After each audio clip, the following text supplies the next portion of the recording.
This channel is for immature audiences only. It is not for children, only for childish adults. We might play some video games that kids also like, but we say words like fuck and shit with alarming frequency and make crude, inappropriate, and morbid jokes all the damn time. Level 0 NPCs assumes no responsibility if your idiot spawn watches this and gets traumatized.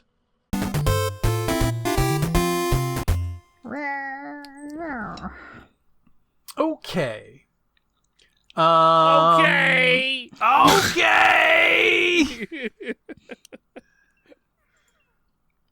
right. Whenever you're ready. We're still rolling. Surely that was our open. Welcome back to the mailbag. Welcome back. Hey, everybody. Welcome back to the mailbag. What? Wow.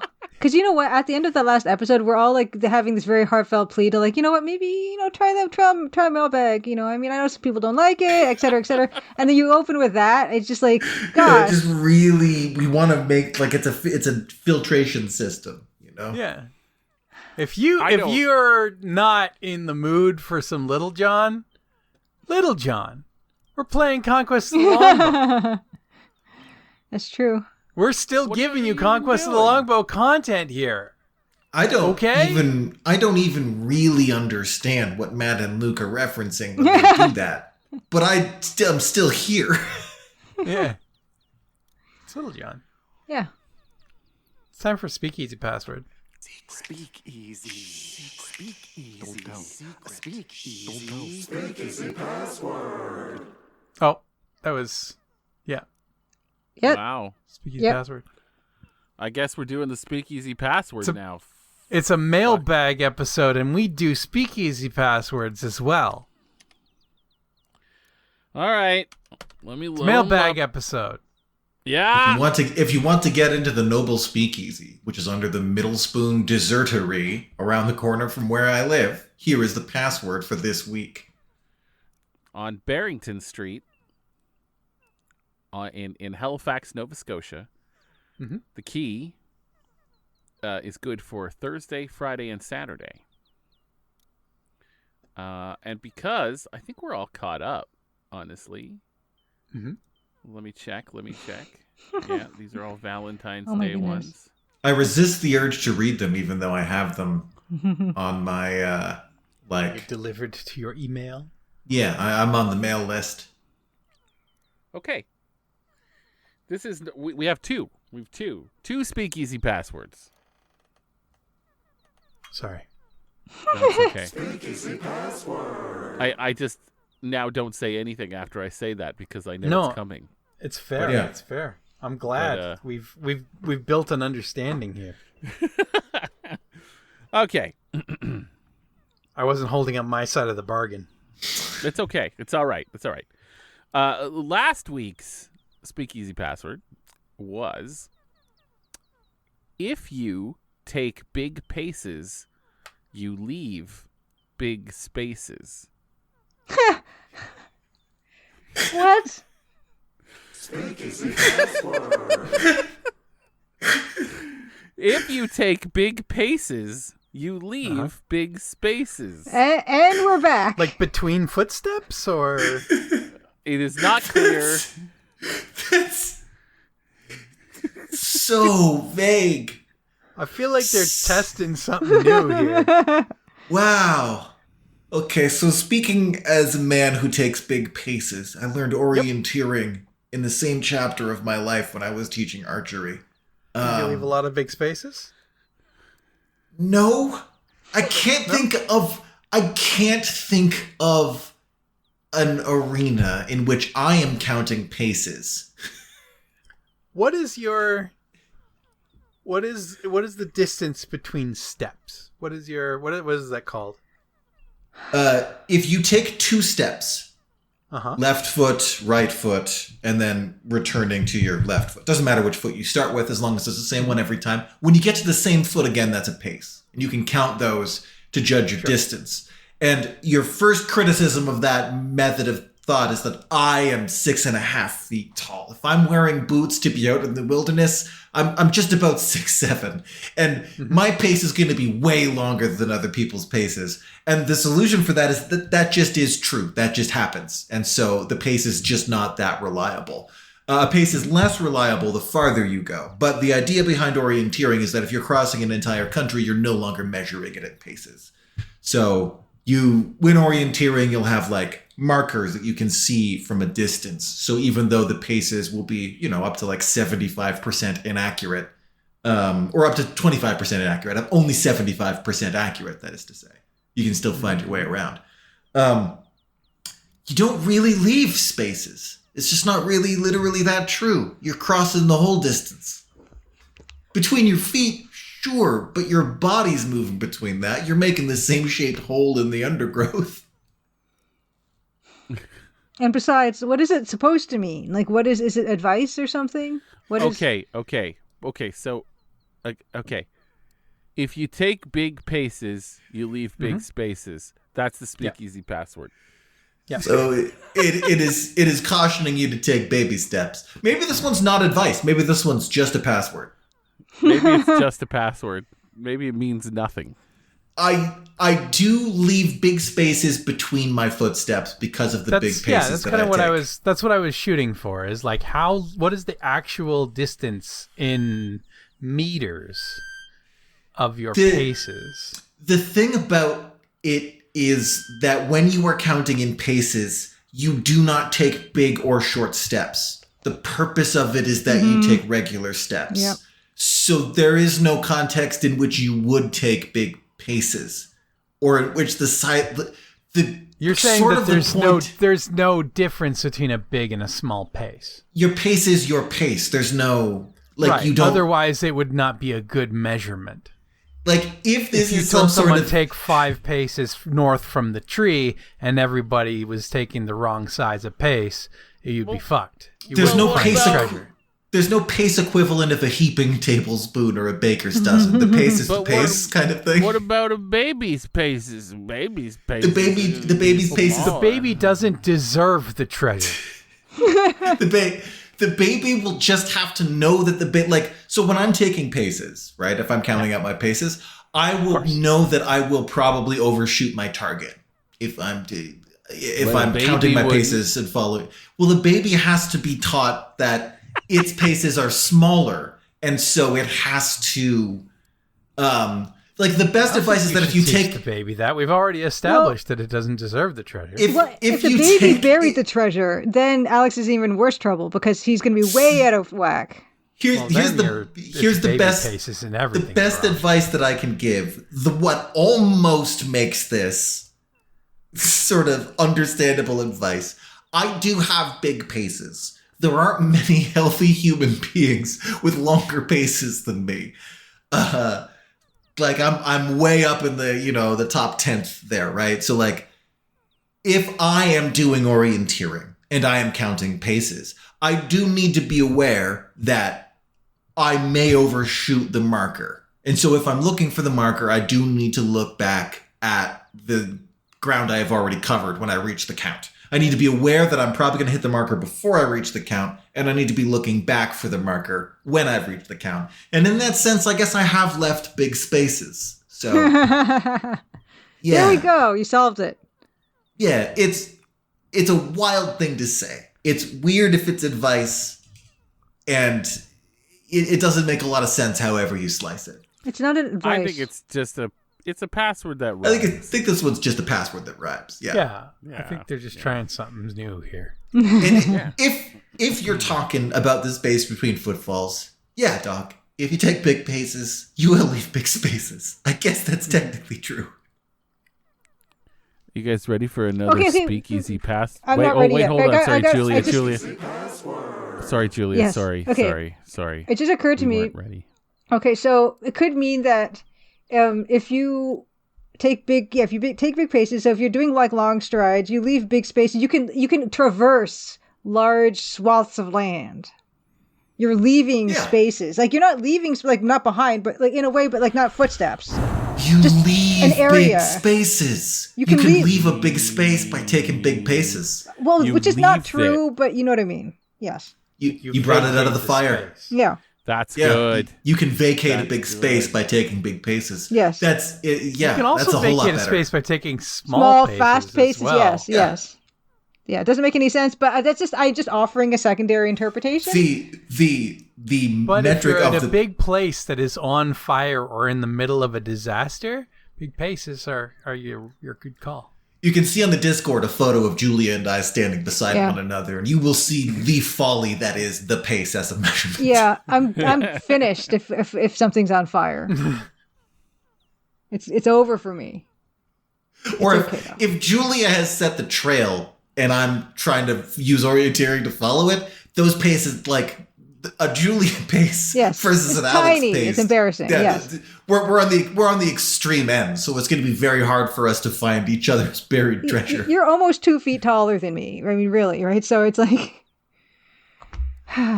yeah, that's a big space. Wide discrepancy in terms of accuracy. But yeah, I mean, if you want to get away from something that's on fire, big paces are probably going to be better for that. That said, when Matt and I were backstage with Julia, we almost got left behind constantly because we were so timid in our movements. Well, that's also, yeah, you got to be purposeful. Maybe I'll be more purposeful fleeing from the fire. Maybe Alex should be more reticent. I think that availed you much more so than stride length. Like Matt and I, if a fire had broken out there, you would have been fine, and Matt and I would have died for sure. Oh God, yes. Oh God, Well, yes. there we go. It's not good advice. It's a fine password though, I guess, because it does rhyme, which helps. We've heard worse. Yes. Speakeasy password. Speakeasy password. Do you guys like this week's?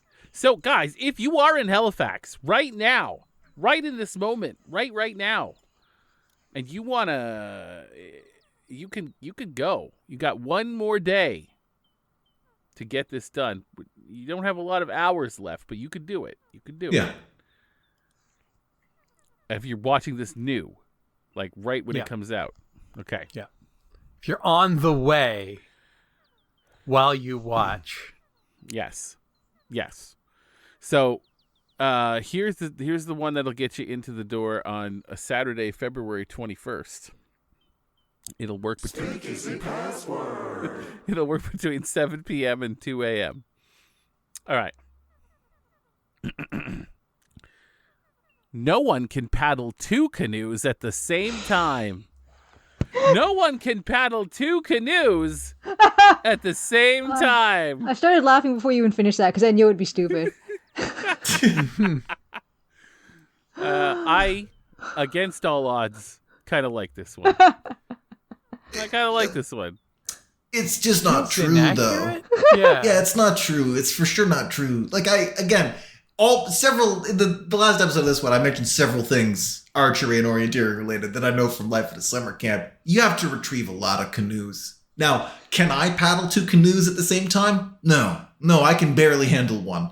But routinely, every single day, someone has to paddle 2 canoes at the same time. It happens all the time. It's the most common thing that happens with canoes. If you had one leg in one canoe and one leg in the other canoe, and you sat your butt on the sides of both canoes, you kept them together. There's so many ways to do it. The thing is, if it were impossible to paddle 2 canoes at the same time, every lost canoe would remain lost forever. How do you think lost canoes get retrieved? I'm going to answer that question for you. It's by canoe. Because if there were a better boat than a canoe, they wouldn't have used the fucking canoe in the first place because canoes fucking suck. Okay? No one with access to a better boat is using a canoe. It's an exercise for children because their boomer parents did it when they're whatever you call a proto-boomer parents were kids. I prefer a canoe over a kayak personally. Kayaks are so much easier to navigate than a canoe. I guess. No, you could. I like canoe because you can get into a canoe with people you like. Yeah. You can't get into a kayak. You can only get in a someone kayak with enemies. You can only get in a kayak with the people that you hate because you're alone. Because you're alone. Wow. That is my only problem with the kayak. But the nice thing about a canoe is if I was very bad at like navigating a canoe and I was in a canoe with someone who was pretty good at canoe, then we would be okay. You know, I would only be a minor hindrance to their ability to make the canoe.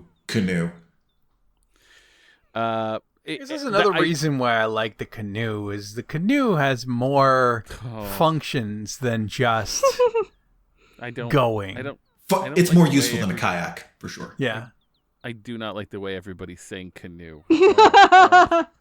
How What's wrong with the way I say canoe? No, it's not that. It's not the way you're saying it. It's just the fact that you're saying it. I don't like. It's no longer a word to me. Should we not say the word canoe? I haven't said canoe very much. It's just lost all meaning. It's just become a jumble of vowels and consonants.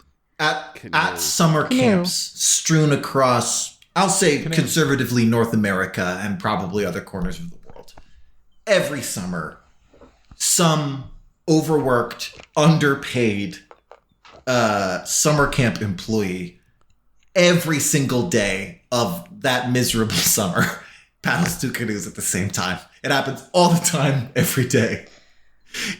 That activity is as old as the canoe, for sure. Many people. Is it easy? No, but it can be done, and people have had to do it all the time. At least as old as the second canoe. Yes, it's as old as the second canoe. So I inexplicably really like this one, even though it's demonstrably untrue. Like you can definitely. I don't know. I just like it. You know, with the paddle 2 canoes. I like what it's saying. As advice, yeah. Like I have had to take a canoe out on several errands with limited expertise in the canoe. It's exhausting and difficult, and I didn't spend enough time practicing it. So, like, if I had to go retrieve a second canoe, that would be a terrible hardship. And as a piece of advice, you know, as a don't bite off more than you can chew kind of thing. But yeah, people paddle 2 canoes all the time. Yeah, that's what it is. It's like it's just telling you, you know, multitasking is hard. Some people are much better at it. There are ways to make it easier. You bring a rope, you tie one canoe to the other, you tow the canoe. Exactly. Boom. I feel like this isn't necessarily talking about like multitasking being hard, or at least like most multitasking, because like this is saying that you can't, like it's impossible. No one can do it. Yeah, no one can do it. It is an impossible task. In which case, I feel like it's something broader or larger than just multitasking. It's like, you know, being in one canoe and another canoe you can't do, right? Or that's sort of what they're trying to. So it's like you can't be 2 separate things at the same time. Yeah, 2 places at once. It's yeah. You could have just said you can't drive 2 cars at once or something. I mean, Yeah. It's maybe this saying predates cars. Oh gosh, I've seen a lot of canoes out on the lake, and I've never had a fellow summer camp employee be like, "Well, that's the lake's canoe now." So like, I like what you were saying before of having one leg in each in one canoe. Yeah. And sitting in I don't know. That's you're going right under together. Yeah. You're going right in between, right away. You would need some mighty thighs to make that happen. You would, and that would be enough. If you have big, long Paul Bunyan legs, you might be able to get a foot in the middle of each canoe, and then really good Kegels. A really long sort of like gondolier style paddle to get on either side of it. Then maybe. Yeah, I think you can kind of get one canoe like flipped upside down and sitting across your canoe is a way to do it. And also just bringing a rope and tying one canoe to the other will also do the trick. I feel like that's not necessarily paddling both canoes, but you can also you can transport multiple canoes that way. You can paddle a canoe from one side of the canoe. So like you can even turn and stuff from all one side of the canoe. You don't always have to switch sides. So that would theoretically allow you to bring another canoe alongside you and move both at once. That's it, guys. 2 canoes at a time is hard and bad and sucks. I never saw anyone take a canoe out to rescue a canoe and be like, good, I'm glad this happened to me today. Yeah. Even with the rope, even like camps usually tie rope to the front of a canoe for that express purpose. Yeah. And even then, To rescue lost canoes. still a pain. A summer camp with more budget and access to rocket-propelled grenades would probably just blow up the lake canoes and leave. Just and buy a new canoe. I mean, canoe. I would think that there would be quite a few counselors who would be just like, I'm just gonna swim out. I'm just gonna get it. Yeah, that does happen for sure. Yeah, Getting into a canoe when you are not in a canoe is pretty bad. it is hard. Yeah.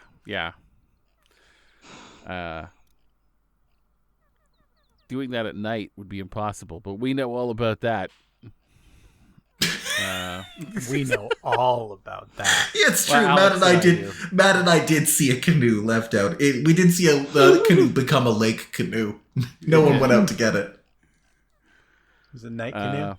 It was a night canoe. It was. We didn't do it. We had nothing to do with it, but we witnessed it. We told them not to go. Or I guess we heard it in the darkness. Yeah. God, it is such a wonder that all of those people remained alive. Yep. What? It sounds like there's more to the story than what you just said. There's no way that Cheddar is still alive. Cheddar is for sure caught up No. in the gears of a windmill somewhere. Cheddar's gone.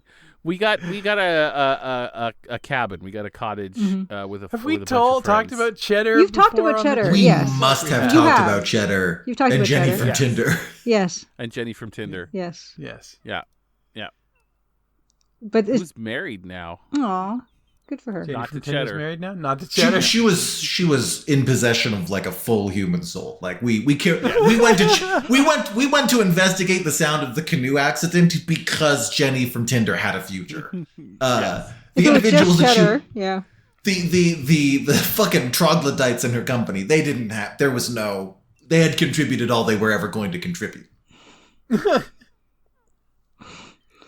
Their contribution was done. Or you just would have saved the world from more damage on their behalf. Yeah, like a neutral contribution was the best that they could aspire to. So dying in a drunken canoe accident would have been fine as long as they didn't take Jenny from Tinder with them. Right. Huh. Oh yeah. Yeah, I'm so happy that we're back. They're back with the nonsense. Yeah, I was really worried. Yeah, I was actually very pleased how completely those 2 passwords blew.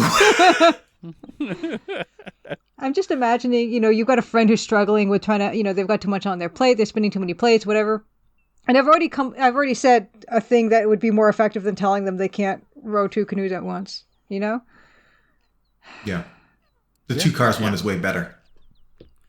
The method of driving 2 cars at once is real contrived. Yeah. A tow That's it, truck, guys. I guess. The Speakeasy password is done. Speakeasy password. Yeah. All right. Yeah. Farewell. Yeah. Now it's time to Speakeasy check password. the older videos to see if anyone left a question, but I think that time has passed. I think the day of the mailbag is gone, guys. No? I don't think enough people are engaging. I feel like we got some mailbag questions. I mean, Well, I we will guess have we'll questions never amongst know. ourselves, even Sure. if the audience doesn't Yeah, have oh questions. yeah, absolutely. Um, I'll hop on the Let's Discord open up here. YouTube here. I'm also in YouTube, which is the name of the site where this particular video is located, for those of Yeah. you who don't know. If you don't know. Amazing. It would be amazing if they If you didn't. somehow are watching this. Yeah. Yeah. Gameplay. Nothing Jeff on Up YouTube. saying that Jeff Up does feel like Speakeasy passwords add a certain element of flavor to the non-mailbag Yeah. episodes. So I guess those have got the stamp of approval. Oh, Oh, there's one long question for the Conbow from 3 weeks ago. I guess. Did we already answer it? How else can you kill them dead? What? I don't know what that means. There's a question. question. Well, it's a question on episode 3 on a specific. Oh yeah, you killed them dead. I think he's responding to this statement to kill them dead, and how else can you kill other than dead? Oh, God! There's so many ways to kill other than dead. In the figurative sense, especially. Like if you go to an open mic and do your tight 5 comedy session and everyone's busted a gut, it'd be like, man, you killed out there. Yep. Yeah. I'm gonna run the questions for glory thing, but I warn everybody involved that I have not queued this up, so it's getting the glitchy treatment that you got last episode. Here it comes. Oh, only a little glitch this time. That wasn't so bad. No, not at all. Nothing can damage this. One of the greatest things on earth. Well, yeah, it got a little bit, but it's not. The file is not nearly as large as the Speakeasy password or my dancing guys. Yay! So yeah, you can kill in many different ways. My God, my God. there's so many Mostly ways to kill. figurative. Yes, but even literally, you could kill someone good. You could kill their soul. You could kill someone impressively. You don't have to kill them. You can kill someone efficiently. Yeah. Would they be dead? Really, you could really add anything at the end there, and it would be. When you use the descriptor to kill someone dead, there is a suggestion that it happened right away. Right? Yeah. If you kill someone dead, it's you probably weren't putting tiny little bits of like ground up glass in their food for years. That's probably not how you did it. That would kill them dead, but to me, to kill someone dead implies that like, you right away did it to their face. Yeah, kill someone dead implies that there is no other element to this killing other than the end result. Yeah, it doesn't seem premeditated to me. You just made a snap judgment call and killed them dead on the spot. Also, I think to kill someone dead also does, like Matt says, imply like just like a clean, well, not necessarily clean, but a swift death necessarily. Whereas like if you kill someone and they bleed out over the course of 2 or 3 hours, I don't know that you could say necessarily that you killed them dead. I guess unless you killed them completely at that point. Well, that's how I feel about it. I feel like you can kill someone slowly, but if it's like 100% that they're going to die no matter what, then you've killed them dead. Like you could poison someone with like a cane toad's poison or something, and it could take a few days. But if there's no way of saving them, you kill them dead. If the news article alludes to them dying later in hospital, you didn't kill them dead. You killed them, for sure, like it was you indirectly. But it was medical complications that ultimately killed them dead. You just killed them. Honestly, I actually think time might be the one exception here. I think if you're describing something that happened in the past, any way to kill someone might be killing them dead. Is it correct? I don't know. You're saying there's a matter of perspective here.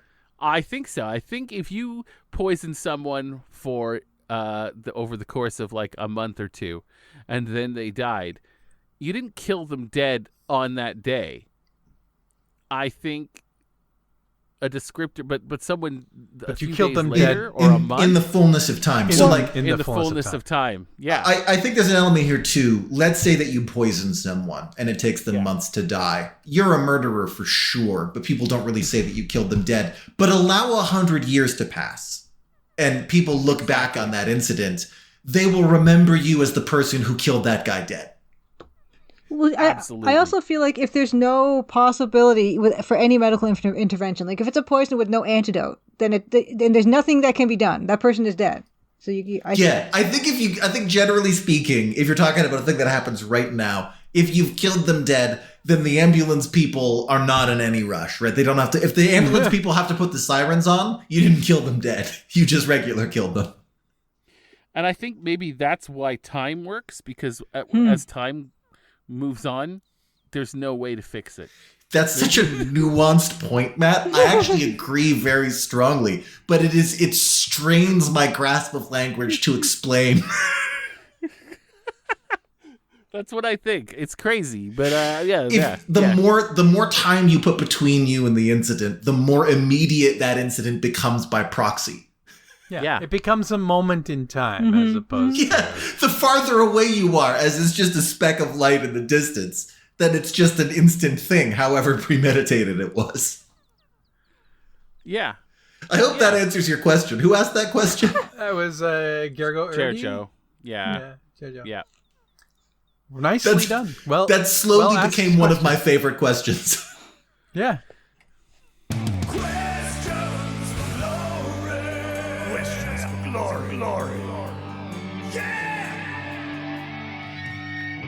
I found another question for Gloria on episode 4.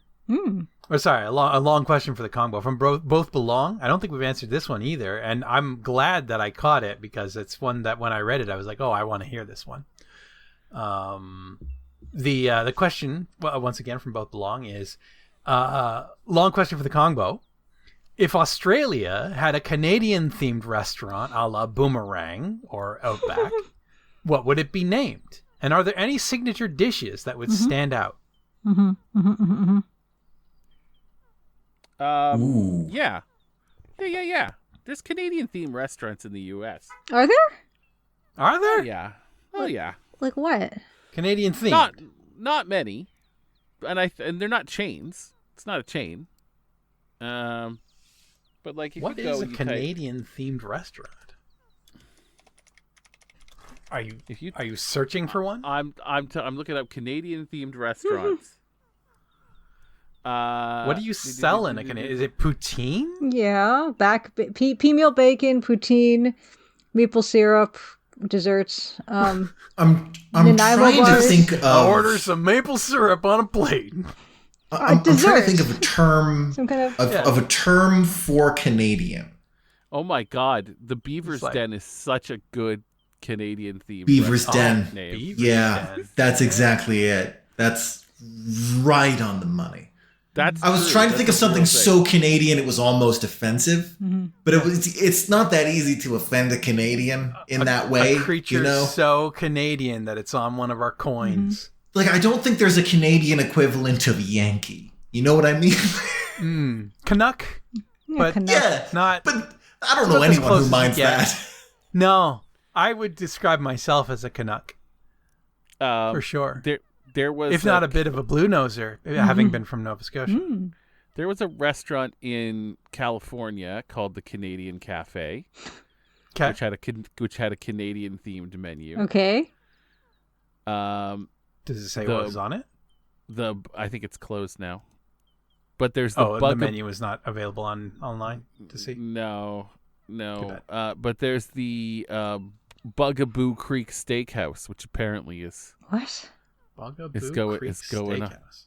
And that is a chain. There are 31 locations of the Bugaboo Creek Steakhouse.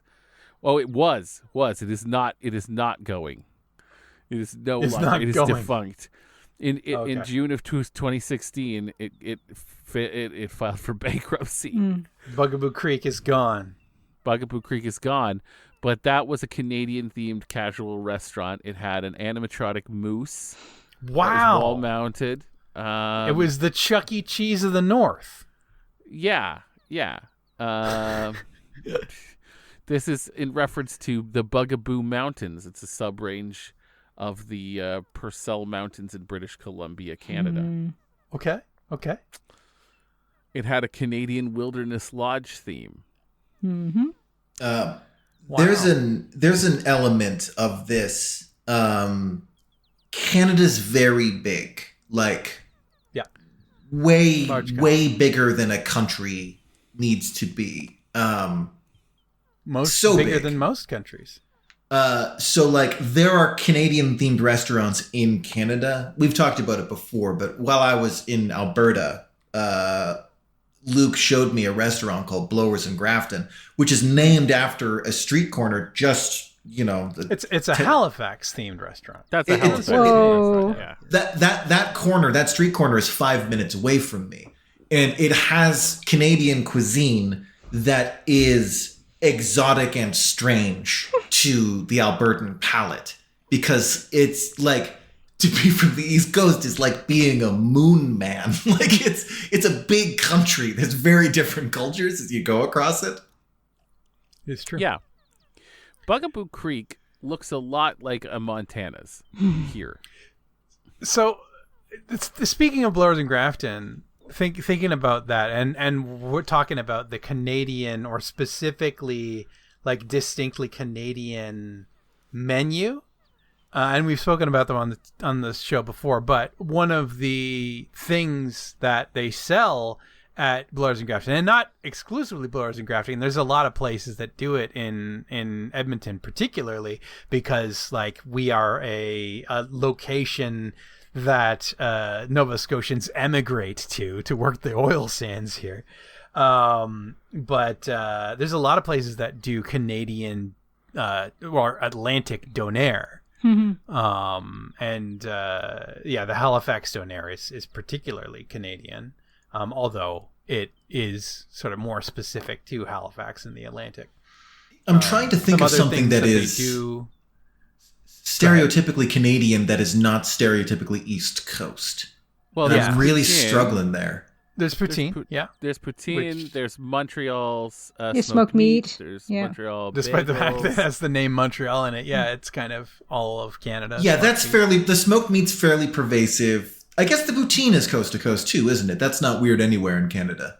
I think it originated in Quebec, but In kind of Quebec. spread everywhere. Yeah, It's Quebec. yeah. Quebec will tell you that.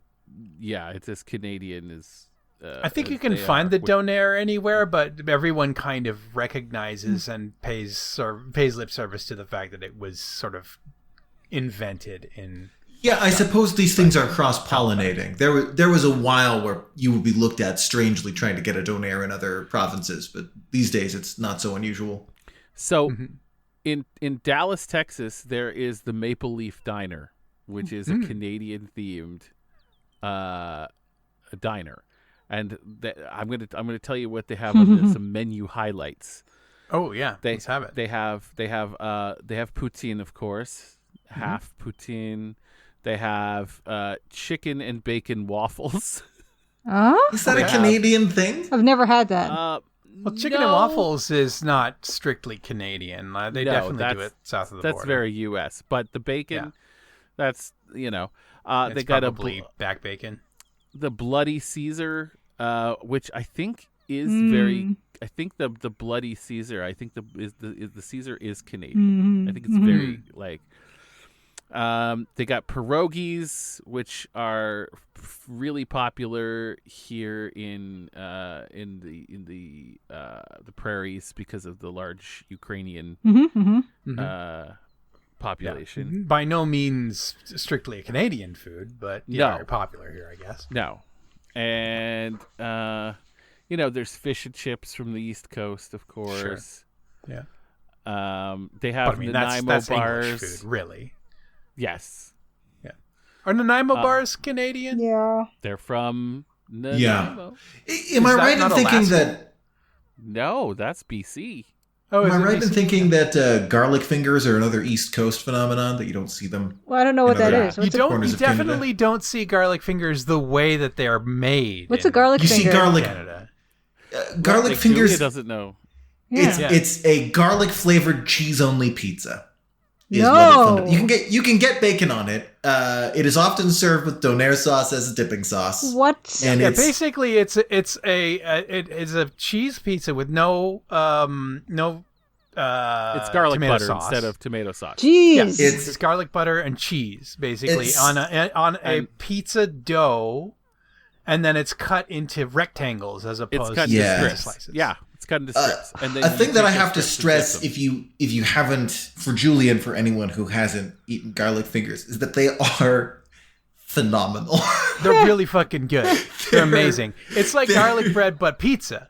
And at least in Nova Scotia and Blowers and Grafton, where they also sell them, they come with donair sauce. Yeah. Now, donair sauce is for the. I mean, I know we've gone over this in the show. It's rightfully Don't divisive. remember. It is a sweet sauce. It is made with I think what is that? The condensed milk, the really Condensed like milk. sweet stuff. Yeah. It's like condensed milk, but also like garlic. And vinegar and garlic. Yeah. And you mix it all together and it makes this crazy sweet sauce that kind of goes with An Sweet and individual savory sort of at the same time. Yeah. An individual revolted by donair sauce is not wrong in that assessment. But if I had an extra large garlic fingers, they are incorrect. if I had an extra large garlic fingers in front of me right now, and about a pint of donair sauce, I would go through that entire set of items before we finished recording today. No problem. Yeah. They're incredible. But again, like, that's more an East Coast thing. That would be strange if you went to the other side of this country. Yeah. I don't even think, aside from Blowers and Grafton, that I've seen garlic fingers in Edmonton. I might be wrong. I don't order pizza very often, and when I do, I want to order a pizza. And I like garlic bread fine. When you've had garlic fingers and you go to a place that just has garlic fingers. Yeah, if you go to a place, if you've grown up on garlic fingers and you go to a place that only offers you garlic bread instead, it is not the same. It is hard to go back. Yeah. Yeah, garlic fingers are a special kind of thing. I mean, if you want to try out a garlic fingers at home, get a pre-made pizza dough or make your own pizza dough. I'm not the boss of you. And then just slather it in garlic butter. I'm not your pizza dad. Slather it in garlic butter so you cover it all. Make sure there's garlic butter everywhere, and then cover that shit with mozzarella and maybe sprinkle some basil flakes. I see. Like that on the top looks of like it, parsley. Yeah, parsley, something like that. Yeah, it's like Italian seasoning. Okay. I've heard that expression before, comparing pizza to sex, where even when it's bad, it's good. And I actually don't think that's true of pizza or sex, but I do think it's true of garlic fingers. It's a trash food. It's true. I've had many bad pizzas. I don't think I've ever had a bad garlic. You can't make gourmet garlic fingers because there's a resignation that is already there inherent in the task. You've already failed at something when you're having it is a food of surrender. You have the bad thing already happened and the garlic fingers are here to console you. Yeah. Do they do garlic fingers in Ontario? I've never heard of it. I have never heard of this. No. There you go. You have to come back to the East Coast. Do. We did so much relatively east as Canada goes. Yeah. We did so much maritime shit and we just take garlic fingers so for granted. Yeah. Yeah. Did you have a donair? Of course we did. Yes. Absolutely. Okay. Good. Yeah. Yeah. Got to make sure of that. Okay. No, we did that. Garlic and fingers. It was fine. It was fine. It wasn't the best donair I've had in Halifax. No. We need to find a better one. But it was pretty good. The donair could be improved on. We should have asked for extra sauce. Yeah, extra sauce would have done it. Yeah. So, in Ep.8, there's a Canadian restaurant. And would you like to know some of their signature their dishes? Yes, please. In Ep.8 Center. Yes, please. Yeah. So, they're going to be the ones that have, they're the Canadian-themed restaurant in the U.S. So, here's what they have. They have a lunch menu and a dinner menu, but they appear to be they're both the same. They look both the same. Mm-hmm. All right. Sure. Okay, so for appetizers, they have a Canadian cheddar cheese soup, which is moosehead pale ale and applewood smoked bacon in the soup. That's very Canadian. That sounds pretty incredible. I do know of cheddar soup. Ingredients. Yeah. Yeah. Yeah. Okay. It's not a Canadian, but it's made with Canadian ingredients. Okay. So, that doesn't feel like a staple food to me. I don't think I've had No. I'm sure I've had a cheddar soup, but it's not like something you see on a lot of menus or anything. I think a key thing is that a lot of our staple foods, by their nature, are imported because Canada is a horrible frozen wilderness and is inhabited by a lot of immigrants, right? So like people bring the food that works with them. So that's going to be most of our staples. The stuff that actually originates here is going to be a little challenging. Yeah. I mean, we've got like, you know, the donair and the garlic fingers and stuff like that. I'm pretty sure that's all Nova Scotia shit for the most part. I'm trying to think of like what comes out of like Alberta or I mean there's lots of stuff that comes out of Quebec as well. I mean they got the you know weird fucked up French cuisine thing that they do. So but yeah, like even like looking at this, there's not a lot here that is like uniquely Canadian. There's some Canadian ingredients. There's like they have a signature poutine, which is you know they use cheese curds, thank God, but they also put cheddar in there. And instead of a gravy, they have a Cabernet Demi, which is that's fancy. It's a little fancy. I bet it's good. I guess even with an increased calorie limit, I probably still couldn't eat a whole poutine. There's a Smokes in Edmonton now, so yeah. I suppose part of the challenge of finding things that are quintessentially Canadian as we would understand it, one of the challenges in that is that it is a fully stolen country, right? Like it's a bunch of white people came in and stole a country. To describe anything that emerges from that as original and authentic is a bit it's a little tiny bit ridiculous if you think about that. It is true. And like even you know the Aboriginal dishes, a lot of them are actually just you know takes from ingredients that they got from the colonists. So what do you do, man? What do you do? I think, you know, but that's the thing about Canada is that we have our we see ourselves as like a mosaic rather than a melting pot, you know, which is that's the whole deal, right? Like the US is supposed to be a melting pot where all cultures sort of combine together and make a thing, whereas we have our own separate thing in our own cultures that we, you know, supposedly honor and deal with like that. But I don't know. It's hard, I think man. In that there do emerge things that are kind of that you don't find anywhere else, right? Like I am glad that the donair exists. I'm certainly glad that garlic fingers exist. Yeah. But those are regional, right? Like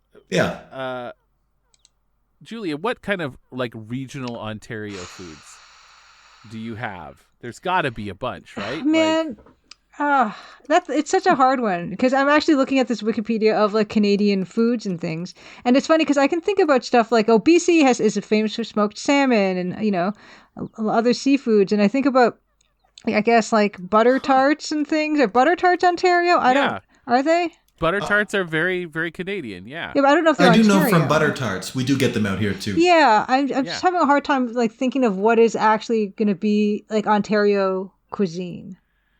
So there's I'm surprised at the calorie content of a large smoked poutine. Oh my god!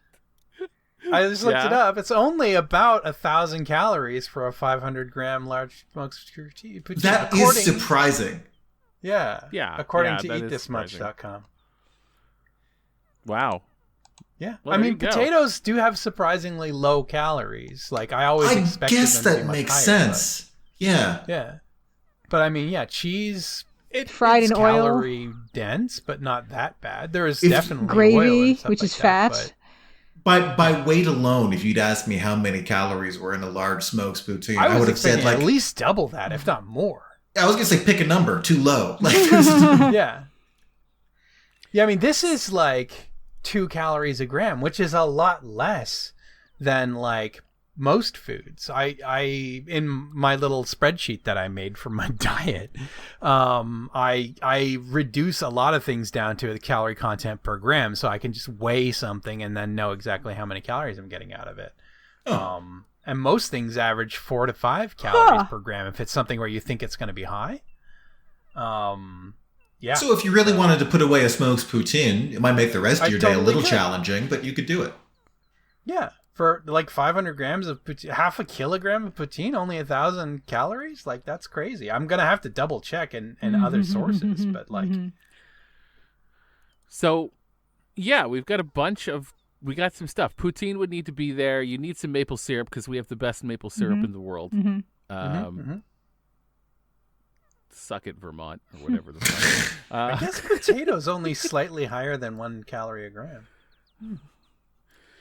We got Nanaimo bars. Yeah. I have some Nanaimo bars in my fridge. I only one every couple of days, but yeah, absolutely. They are definitely Canadian. They've got a custard flavored icing between chocolate and a graham cracker type deal, right? Yep. And they're a little coconutty. Yes. Yeah. Sort of base. I haven't had one in a long time. Not so much graham cracker. The ones that I have aren't really graham cracker, but they're sort of like almost a coconutty, fudgy kind of thing at the bottom. Yes. One thing you got to understand about Canadian food is that we have a lot of squares up here. Squares are huge. I know a lot of food. I know a lot of this Canadiana from church potlucks. Yes. What my siblings would call church squares. But the Nanaimo bar is a subspecies of the church square that you bring to church. There's like date squares are a big thing up here. Are date squares Canadian? I love a date square. Date squares are, I think they're. I don't know if it's strictly Canadian, but it's definitely eaten in Canada a lot. I'd have thought any asshole. I would have thought any asshole could squarify a date, but if we did it first, I'm proud to know that. It's not listed in the Canadian Foods Wiki, unfortunately. Was there a Canadian Foods Wiki? Well, I mean, it's just like a list of Canadian inventions, innovations, discoveries, and under the agriculture, food, and beverage, we've got your donair, garlic fingers, as mentioned, ginger beef. Ginger beef is Canadian. I forgot about that. That's right. It's only sold in Chinese restaurants, but it is Canadian food. It's one of those delightful things, like the donair, which is a special invention to sort of trick white people, and I really appreciate that. But you don't get a Canadian donair at a Turkish restaurant. No, you get you get Canadian donair at a donair restaurant at a place that specifically does that. I think something like a date square could have been invented anywhere, but is extremely popular in Canada. There is also I would call that Canadian food. Yeah. One thing that is very popular on the East Coast is a type of ice cream called moon mist. What? Moon mist. Absolutely. It's only out here. What is moon mist? Moon mist is fucked. It's like grape and banana and bubblegum. Am I right about that? It's banana, grape, and bubblegum ice cream all mixed together. What are you doing? Neapolitan ice cream, right? Yeah. Where it's like it's the chocolate, strawberry, vanilla, and they're all sort of cross-contaminated. So you take a bite of that vanilla, and that vanilla ain't right. Well, they and you take come a bite in 3 rectangular blocks that are then mashed together. And then but they're not. These aren't blended completely. So you get like the separate blue ice cream for the bubble gum, the separate purple for the grape, separate yellow for the banana. But why I think it matters as an analogy is if you take a tub of Neapolitan ice cream, for which I have a certain fondness, and you take a big old bite of that chocolate ain't right. It's not. It's going to be a little bit strawberry-y. Like the other flavors have sort of off-gassed in that. So, set that aside. Put a little pin in that. But instead of chocolate, vanilla, and strawberry, a proven and tested flavor combination, like fundamentally it is okay if that chocolate's a little strawberry. Yeah, I like it. And it's okay if the vanilla's a little chocolate. You dip strawberries in chocolate. Strawberries are a chocolate fondue thing. Now, then go ahead and get yourself like a serious concussion or some hard drugs and replace those flavors with banana, grape, and bubble gum. Excuse me, teacher. And then, why is the bubblegum blue? Why is it blue? Bubblegum, it's not blue, it's pink. Why is it not pink? Why is it blue? You don't have bubblegum ice cream? Solid. Do you not? Yeah. It's solid blue. Question. Yeah. I don't know. Does bubblegum ice cream? I forget. It's been a long time since I've had bubblegum ice cream because I'm 40-ish. I'm 44. Did that also have like chunks of something in it? Bubblegum ice cream? The Regular bubblegum? bubblegum ice cream does, but Moon Mist typically but does Moon not. Mist does not. Okay. Yeah. There's no chunks but bubblegum ice cream normal on its own will have chunks of bubblegum. What? Yeah. And it's like the cheap ass Bazooka Joe white gum. That sounds horrible. Not Bazooka Joe, but it's not good. But bubblegum, grape, and banana. Like, here's the thing. Because you need to put up a picture of this. There's one on the. I'll see if I can find one, or you can source one for me to put up on the Wikipedia right now. I'm gonna put it in the. Drop it in the chat in in Discord. Chat. Yeah. And I'm gonna tell you, there is no child on earth who looks at that and goes, "Ooh, I don't want that." It looks like clown ice cream. There it is. Like, look at that. And I'm opening Discord on my phone while we talk. Yeah, and it's in and it's gorgeous. I opened up Blue Sky for some reason. It's also Discord. There we go. I'm describing it as something like shocking, and it sort of is. Oh, yeah. It's not bad. It's like, shocking. Good. Honestly, looks like good. it's not bad at all. It's sweet. It's ice cream, right? Like it tastes like those three things, and those three things are not as shocking a combination as they sort of sound. But it is. You take a bite of that bubble gum, and you're like, there's a little bit banana in there, isn't it? But you take the banana, and it's like one. And this is candy banana, like Gros Michel type. Yes. Also, banana, if you had to old choose school banana flavor. If you had to choose three flavors that struggle even on their own, grape, banana, and bubble gum. Maybe that's why they made Moon Mist. It's like they had to get rid of it somehow. Try mixing them together. All three of those things are a little bit divisive in that to do it right, you have to do it wrong. Like, to make a banana flavored ice cream, you're not really aiming for banana. You have to overshoot banana and get some space chemicals in there. And like Moon Mist, it's like the Avengers assembled of those flavors that are hard to get right and all sort of mashed together clumsily. Also, like, I cannot stress on how popular it is out here. I myself have gotten Moon Mist multiple times on purpose. It is actually quite good. There's something about it. I don't know what it is.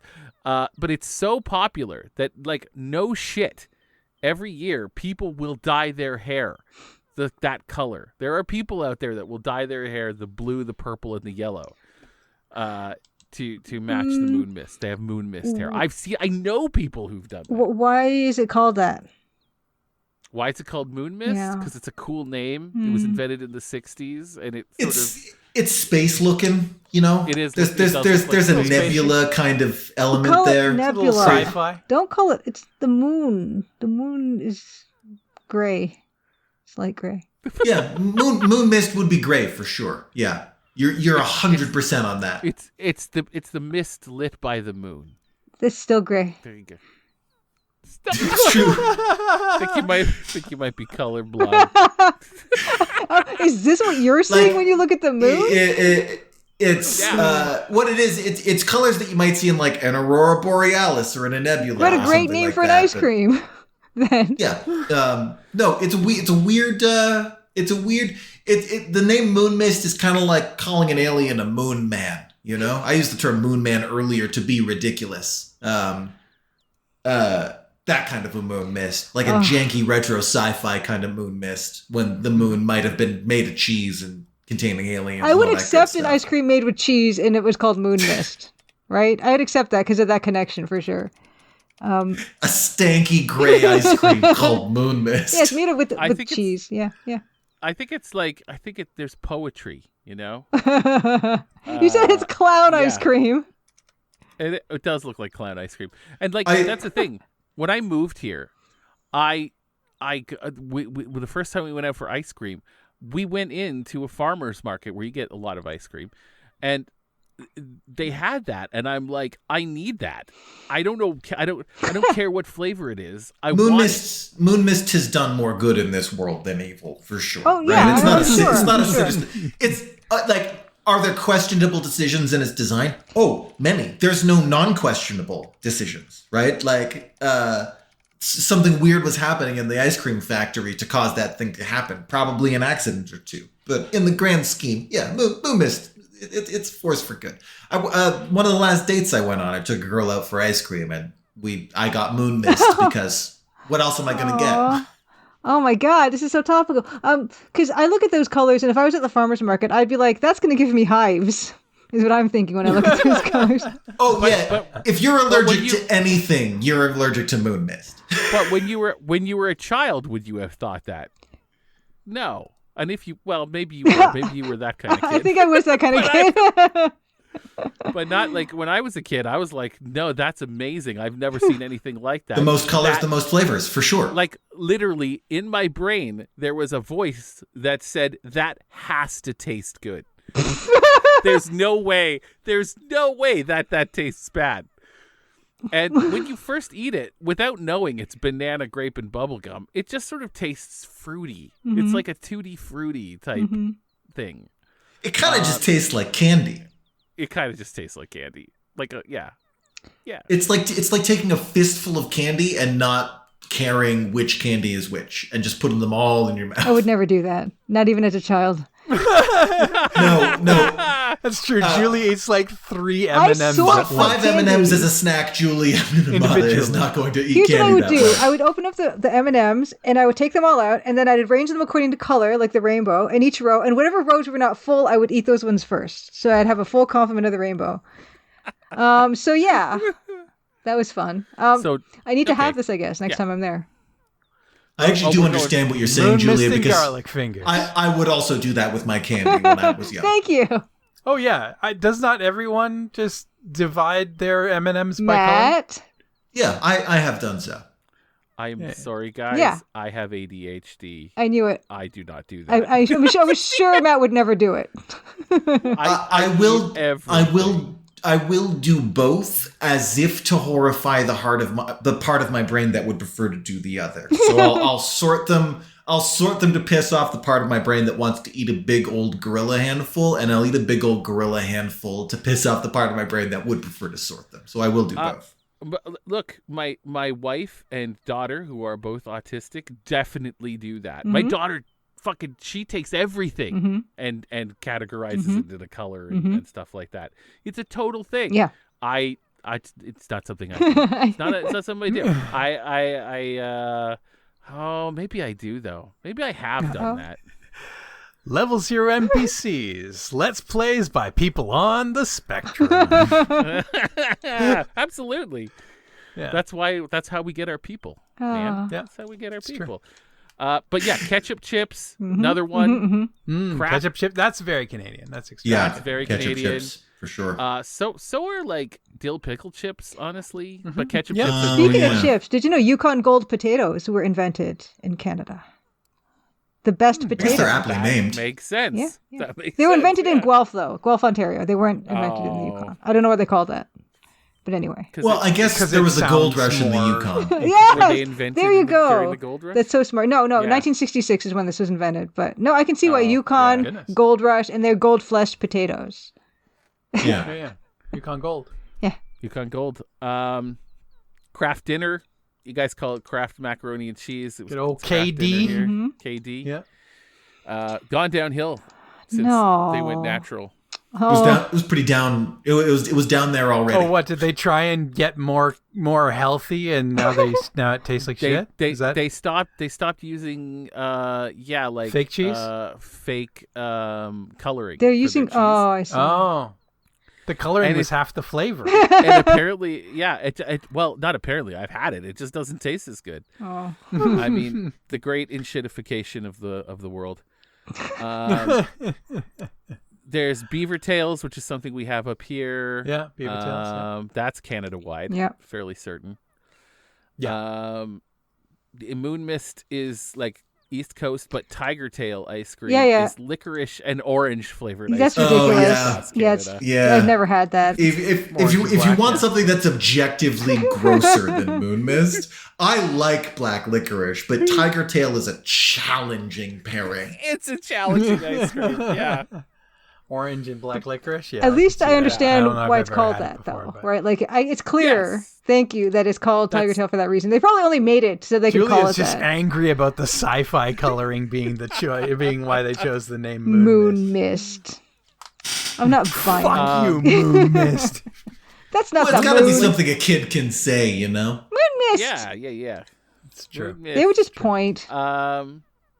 So there's tourtières too, which are a French Canadian meat pie. That's a big one. The Halifax Donair is famous enough to make it on the list. Yeah. Of course. And so much so that the rest of the country tries to get it right and just can't. No, some, also of them, true. some of them do. Yeah, It's not that hard. I think you can try too hard on the thing, you know? they do. They put fucking lettuce on it. Man, that's not what you do. You do not Yeah. put lettuce on a donair. Bison is big up here. Pea meal bacon, back bacon, cured and Caribou. rolled in cornmeal. Caribou. Yep. Arctic char, elk, moose, salmon, all regional specialties up here. Newfoundland has a Jig's dinner. What? That's got the What? salted beef. Yeah, that's like salted beef, potatoes, turnips, carrots, Jig? all together. Jig? Jig. Yeah. Jigg. Is it a stew? It's not. Yeah, I think it is actually. It's like Jig's a stew, dinner. but you serve it as a like. You serve it on a plate with not that It's much the dinner. liquid. Yeah. Okay, so it's stewed, but it's not necessarily a stew. But huh? it's not a stew. A Yeah. stew. stew. Oh. It's a dry That's stew. so sad. Post-stewed stuff, yeah. Jig's But everything's dinner. wet because it's been stewed. Oh my Yeah. god. And, Nice. The- you can add cabbage to that, salt meat. You know. I you know, feel the new- like my family, we must have eaten jig dinners because I remember a lot of stews on plates. Yeah. Like we would that call ha- it a stew, but that sounds like what you're describing. And they come with like these really doughy dumpling things too. It's kind of The same kind of dumpling that you put in like a blueberry grunt. Oh yeah. All of my ancestors are the recent ones ambiguously Atlantic Canadian, and before that ambiguously European. So all of our food is like that. Garlic fingers made it onto the list.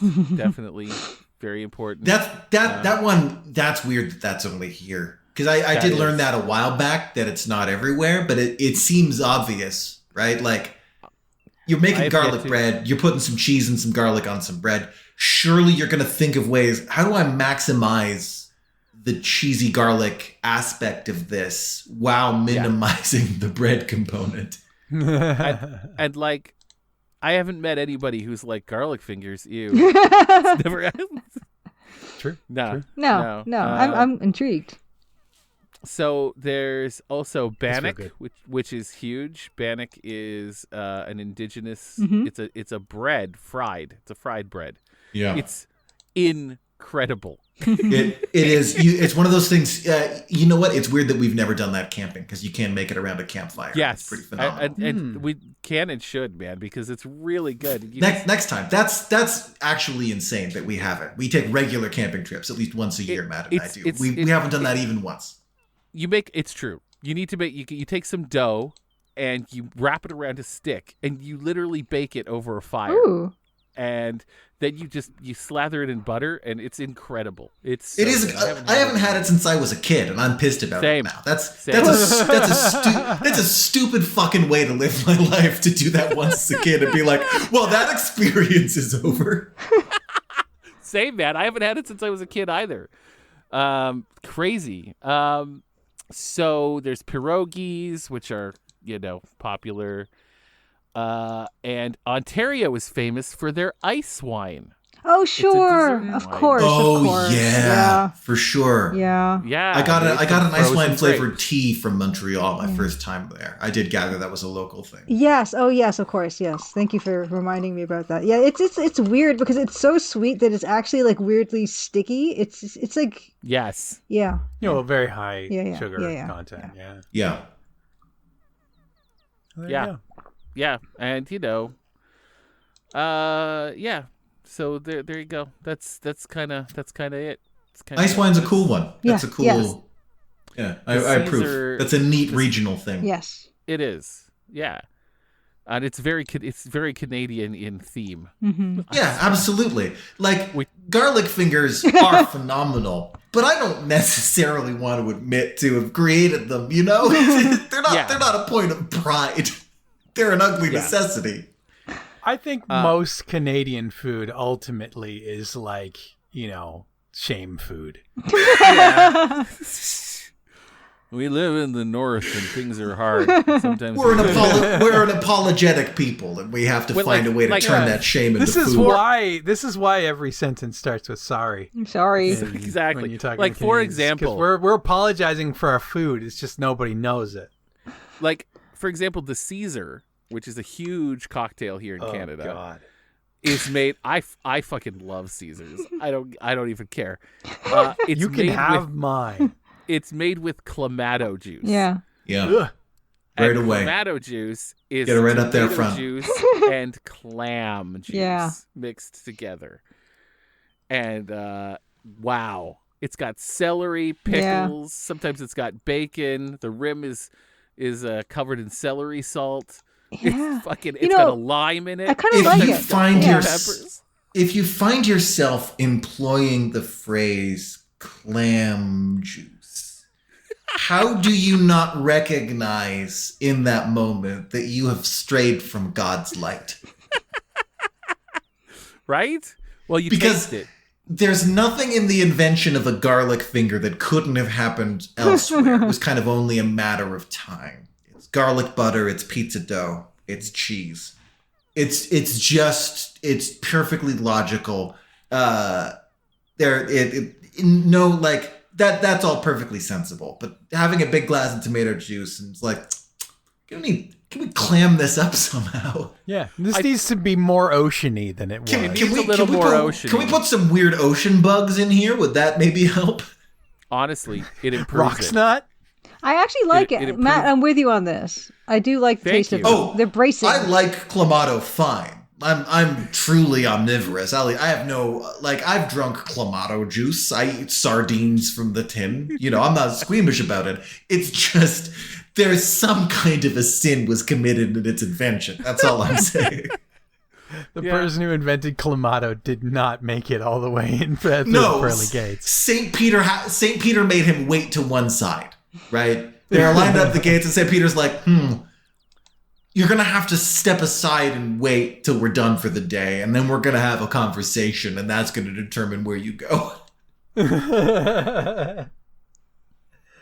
Yeah.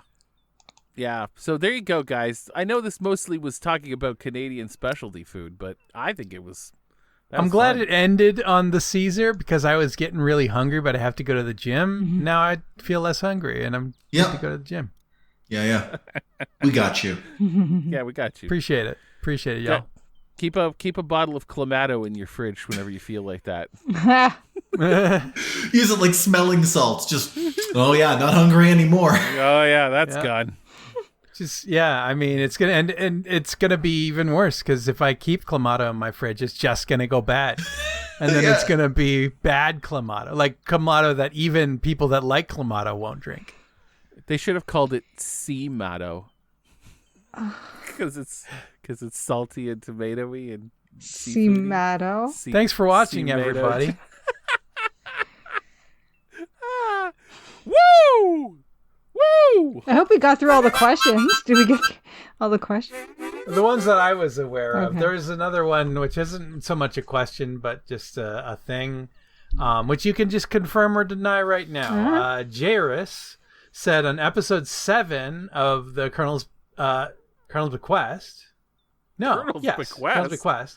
Holy shit. That they appear to be playing a game of carom billiards. And Gloria appears to be doing better than Clarence. But is that carom billiards to the best of your knowledge? Oh, I don't know. Is that the one with the obstacles? Hold on. It's the one with it's a billiards table, so it's not pocketed. Let's take a look here. What's the diff? I don't know. I thought you might know because you did billiards and no.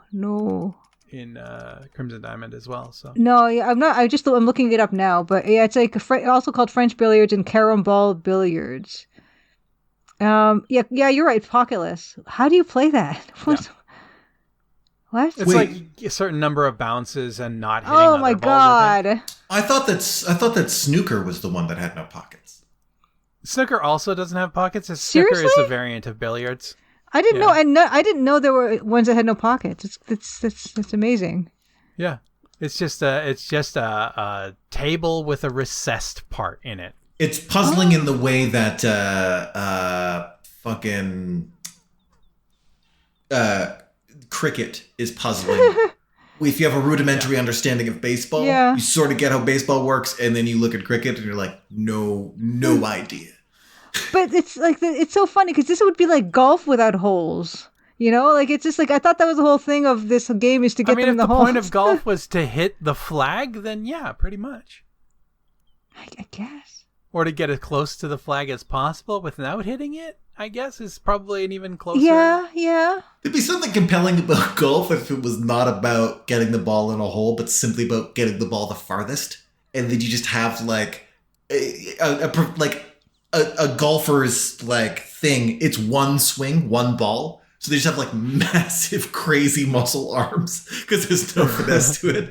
They're just trying to get that thing onto the Golf is just a strength game. it's just you just got to put that little ball into fucking orbit. That's how you win at a game. I think of I would golf. enjoy that more than regular I think I golf. would.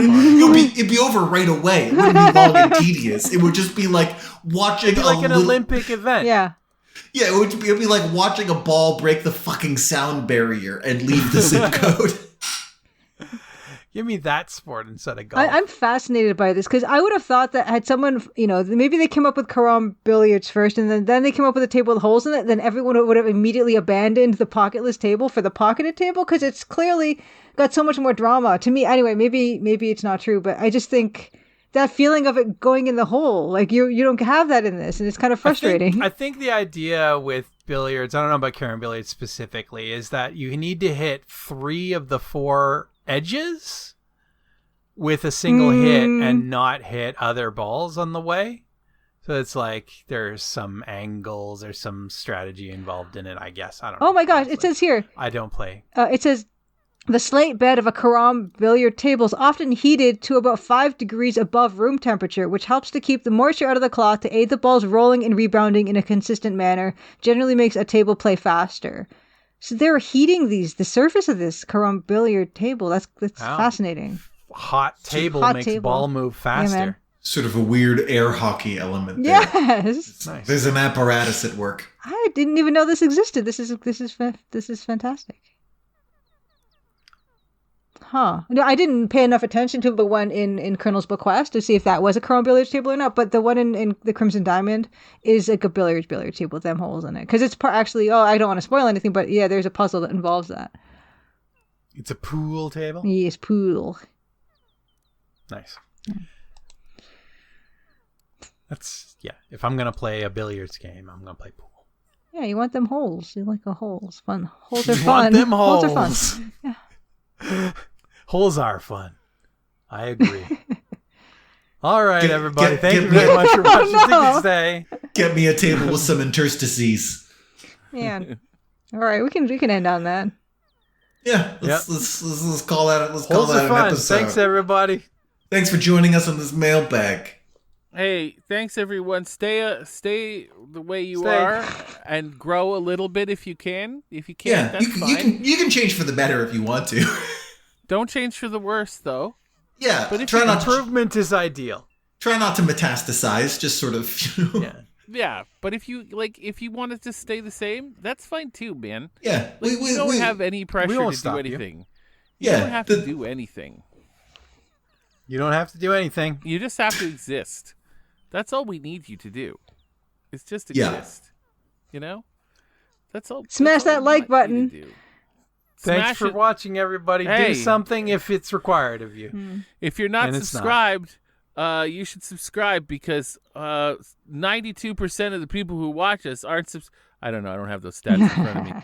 Yeah. I can find it if we really care. I don't know. Do we? Hold on. No, I don't care. I Analytics. don't care. I don't care. Well, now we're gonna Oh know. no. Fuck. It's too late. It's in the episode. We all have to sit in it now. Yeah. 90, Audience. Someone 97%. farted in the fucking elevator and we're all just going to stew in it while Luke checks the analytics about subscriptions. New viewers, 70.9%. Hey. Holy shit, guys. 70.9% of you aren't That's audience, subscribed. but well, that's just new viewers even. Like here, subscribed 70.7%. 29.3% are not subscribed. Oh. Which actually probably pretty good metrics. That's really good, actually. Yeah. Never mind. You're doing great. You guys are fine. Statistically, you're between 35 and 44 years old. Yeah, well. If you're under 34, you're less than 7% or less than 7.6% of a person. Of our watchers. You're less than 7.6% of a person. Sorry to break it to you this way. Thanks, everybody. Have a good evening. Don't forget to hit that bell. Jesus. Bye, love you, bye. Bye, love you, bye, everybody. Bye, everybody. Stay alive. Do what you can. Do what you can.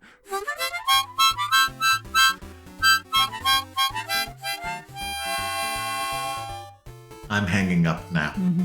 Bye, everybody. All right.